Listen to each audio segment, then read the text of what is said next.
Assalamualaikum warahmatullahi wabarakatuh. Perkenalkan, nama saya Sernovianti dengan NIM 213210001 dari Institut Teknologi Sains dan Kesehatan Insan Cendekia Medika Jombang.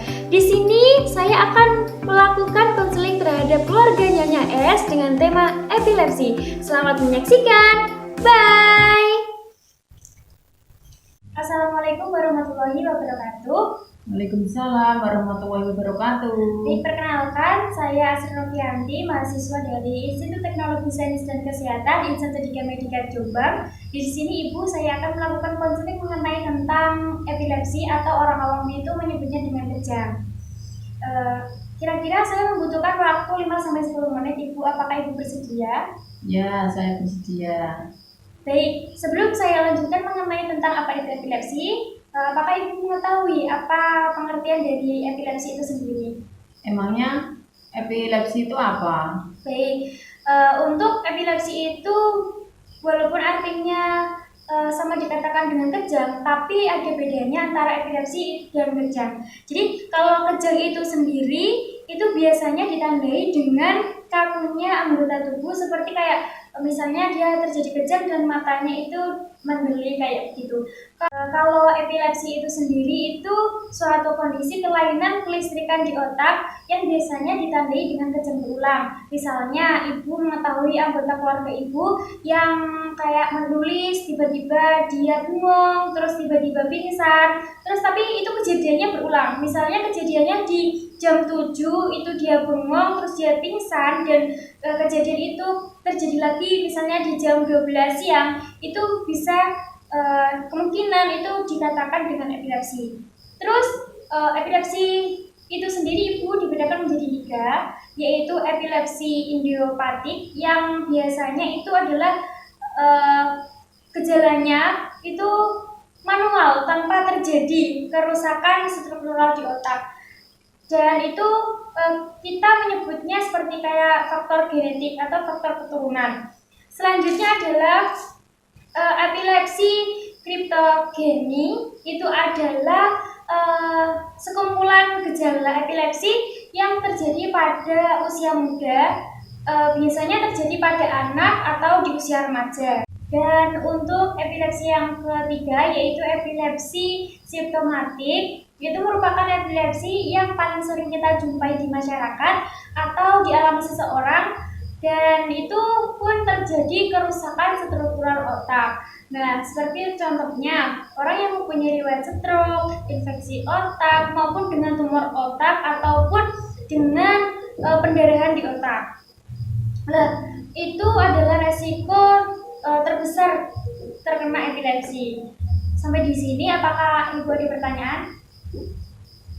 Enggak. Selanjutnya Ibu, ada faktor yang meningkatkan seseorang terkena epilepsi. Seperti yang saya katakan di awal tadi, bahwa orang-orang yang memiliki riwayat anggota keluarga dengan epilepsi atau sanak saudaranya itu bisa terkena epilepsi. Dan selain itu, jika orang tersebut memiliki riwayat tadi seperti stroke, terus tumor otak, terus memiliki riwayat cedera kepala, itu juga peluang seseorang terjadi untuk menderita epilepsi akan semakin besar.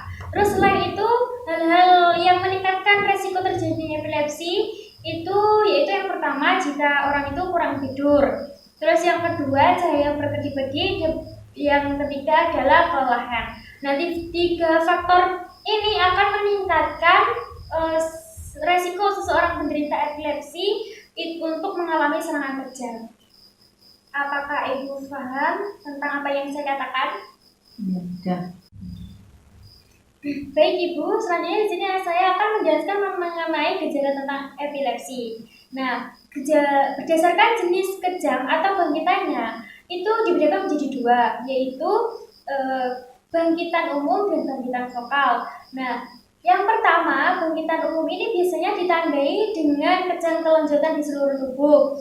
Bisa disertai mulut berbusa, lidah tergigit, mengopol, dan pasien itu mengalami gangguan kesadaran. Nah, selain itu, bangkitan umum ini dapat berupa bengong yang seperti saya katakan tadi dan tidak respon terhadap panggilan. Sampai sini paham?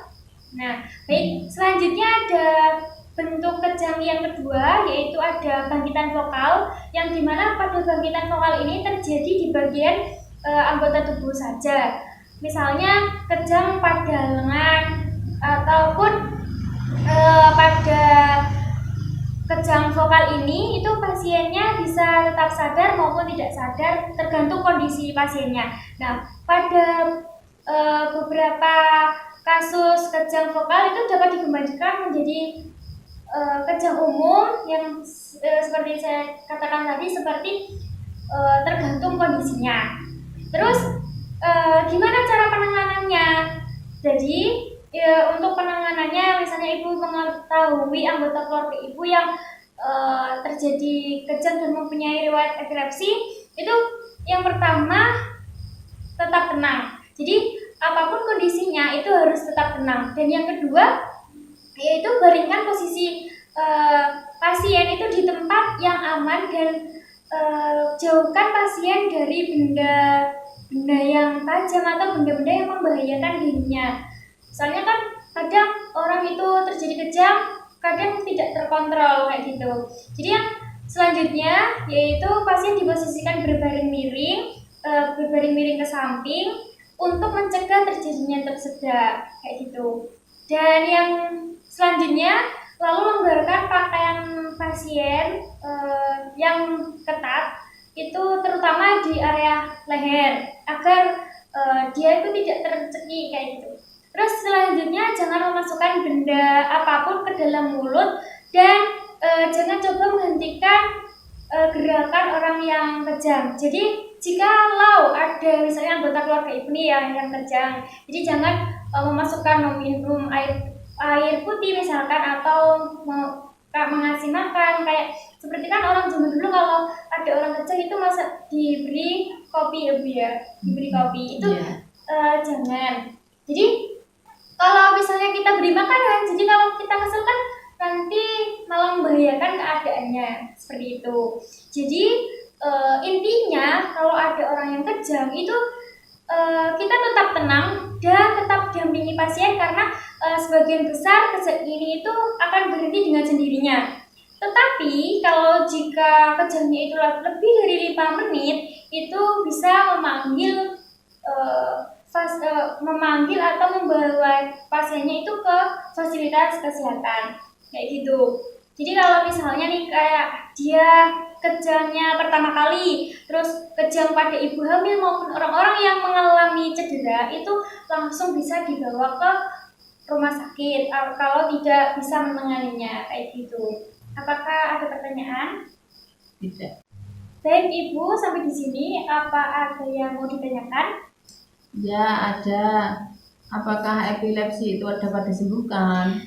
Baik Ibu, saya akan menjawabnya. Jadi tidak semua penderita epilepsi itu dapat disembuhkan dengan total, tetapi tidak perlu dengan obat. Artinya sebagian besar penderita epilepsi itu dapat terkontrol mengkonsumsi obat secara teratur kayak gitu. Jadi nantinya Ibu bisa konsultasi dengan dokter, dan